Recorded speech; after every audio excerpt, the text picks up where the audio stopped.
So I wanted to talk to you today about imagine this middle-aged French gentleman getting off the steamer in fact, at steamy Papeete, and wiping the sweat from his brow and walking down the gangplank and meeting a young woman, 26-year-old Pauline, and her husband, who was to be the driver, respectively, and the guide for Matisse's visit, his 30 days in this famous tropical paradise called the Tahitian Islands.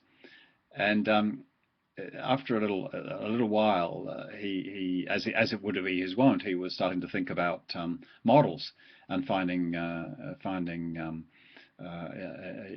women to model, and so he could start doing some drawings and paintings.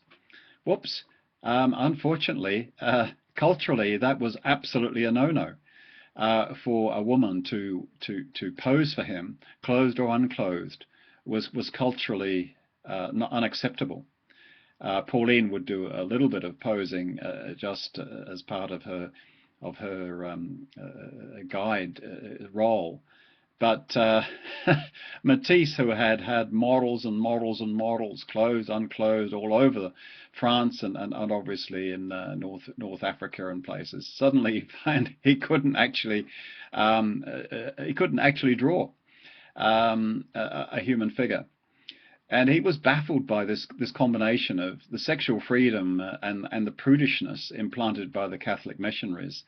And Pauline explained to him that by ancient Polynesian rules of hospitality, making love to a stranger and bearing his child, especially a white man's, was an honourable practice, conferring status on the child, the mother, and her husband. And the authority for this is Hilary Sperling, who is the most famous biographer of Matisse, a marvelous lady who writes her biography like a novel in a way. But it makes you understand Gauguin and his ability to enter into living and painting in the village in the way that he did. And so really the intriguing thing was that he tried to explain to Pauline, well, you're more prudish here than we are in France. And he said, in a town where no one minded who you slept with, and where he was outraged that people assumed because he was a European gentleman and Pauline was his guide, that naturally Pauline would be his mistress. He was outraged by that thought. That was just not his way. And he said, well, in a town where no one minded who you slept with, people would be outraged if you walked down the streets in shirt sleeves even, as opposed to in coats and suits. And he said to Pauline, they bathe more chastely than it can.